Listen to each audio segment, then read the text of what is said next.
Rekaman misterius yang diduga berasal dari dalam penjara tiba-tiba menyebar di media sosial. Dalam hitungan jam, publik gempar, pemberitaan membuncah, dan satu nama besar terseret dalam pusarannya. Kapolri Jenderal Listio Sigit Prabowo. Jagadmaya pun mendidih dengan satu pertanyaan besar. Apa sebenarnya yang terjadi?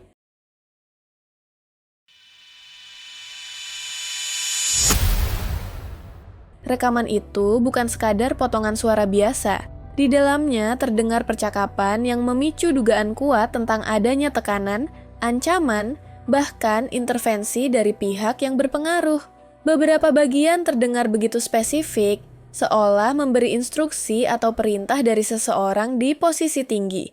Bukan teori konspirasi, tapi potongan fakta yang muncul di waktu yang sangat sensitif. Publik mulai menghubungkan potongan-potongan peristiwa yang tampak terpisah.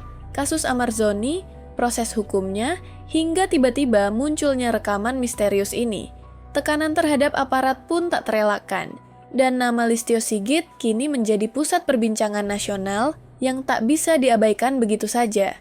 Tapi siapa sebenarnya sosok Listio Sigit Prabowo? Ia bukan nama sembarangan, seorang pemimpin tertinggi kepolisian, dikenal tegas, strategis, dan menjadi wajah utama dalam reformasi hukum nasional. Dengan reputasi yang terbangun bertahun-tahun, ia menjadi simbol kekuatan dan keadilan di negeri ini. Namun, ketika namanya terseret dalam kasus yang menyentuh ranah gelap kekuasaan, dampaknya seperti ledakan yang mengguncang seluruh sistem. Bukan sekadar soal reputasi pribadi, tapi soal kepercayaan publik terhadap lembaga penegak hukum. Saat ultimatum keras dari Kapolri muncul ke publik, opini langsung terbelah. Sebagian melihatnya sebagai bentuk ketegasan, sementara yang lain menilainya sebagai tanda badai besar yang sedang bergulung di balik layar. Apapun maknanya, satu hal pasti, setiap kata dari mulut Kapolri selalu membawa beban yang berat.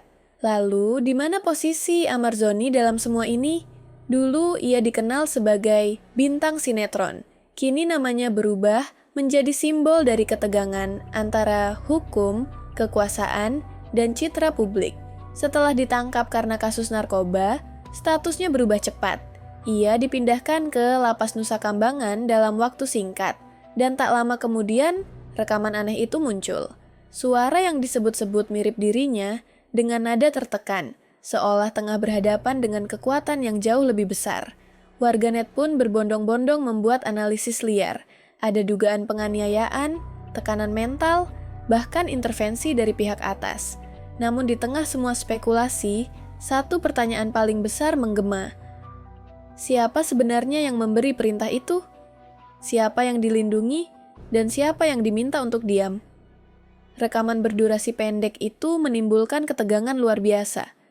Suara-suara samar terdengar di balik dinding tahanan. Ada ancaman, ada desakan, ada negosiasi yang seharusnya tak mungkin terjadi di tempat seperti itu. Di salah satu bagian, seseorang terdengar menyebut nama seorang jenderal, diikuti peringatan keras agar tak membuka mulut pada publik. Belum ada verifikasi resmi, tapi publik tak peduli. Mereka sudah terlanjur percaya ada yang besar sedang terjadi. Spekulasi semakin liar. Ada yang percaya rekaman itu sengaja dibocorkan. Entah untuk menyelamatkan seseorang atau menjatuhkan seseorang di puncak kekuasaan.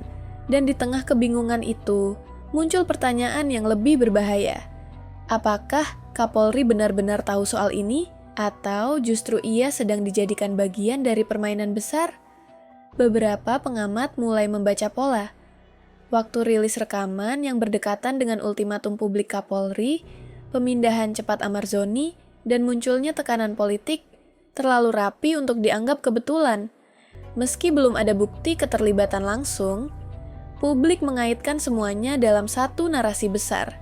Jika benar ada reaksi dari Kapolri terhadap viralnya rekaman itu, maka kasus ini bukan lagi perkara artis, tapi pertarungan pengaruh dan kredibilitas di puncak lembaga hukum negara.